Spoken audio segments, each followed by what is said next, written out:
This lesson assumes a bi-weekly or at least a weekly practice of ball toss with a group.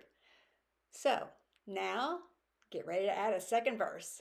But first, take out a random personal object and place it somewhere in the practice area. Now, back to ball toss.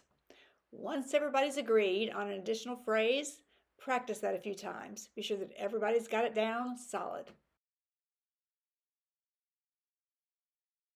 Now, start the ball toss with the first verse. And since you don't have a facilitator, have a member of the group spontaneously shift to the new verse, and everybody else in the group will follow their lead. There shouldn't be a break in the rhythm. Everything should stay exactly the way it was. All the tactics remain in place. You're standing with your weight on both feet. Your eyes are focused on each other and on the game. You're bending your knees when you catch, and you're straightening your knees when you toss. You're saying one word on the beat, maintaining that rhythm that's set in the metronome. If all of that's not completely solid, then go back a step or two until you practice that one thing that's a little bit shaky, and until that becomes really solid. If you try to force this next step before the previous steps become habitual, you'll get discouraged and frustrated.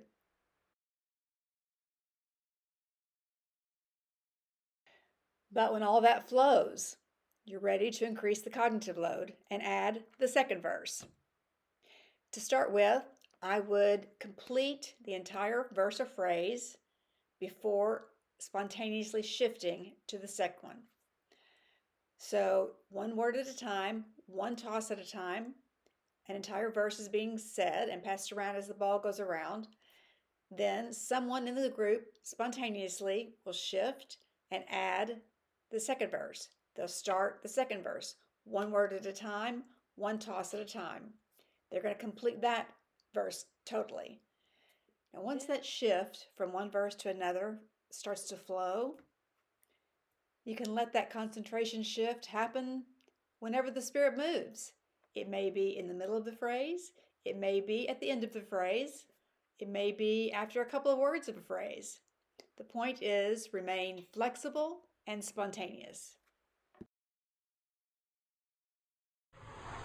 Now, recall where you placed that object. Is it at eye level? Is it lower or higher?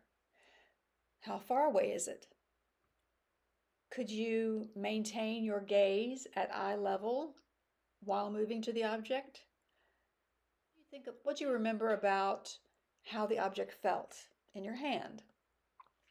What was the weight of it? Was it smooth or rough? How many steps do you think it might take you to get there, to retrieve the object? Now, once you've got that object and where you put it clearly in your mind, answered as many sensory questions about the object and its location as you possibly can, drawn a really clear mental picture. Once you've done that, then go and retrieve it, and then come back. Now spend a little time as a group talking about it, talking about the additions to this week's practice. Can you take these skills and use them in your daily lives? Maybe set up a challenge for each other. Start a log in your journal and log the number of times you practice the verses. Log the number of times you've placed an object someplace and then gone back to retrieve it, and how successful you've been. Begin to keep a log of those things and challenge each other. Then when you get back together, you'll have plenty to talk about, and you can learn from each other. Be sure to tap the subscribe button, and you can tap the notifications bell if you want to be notified for future lessons.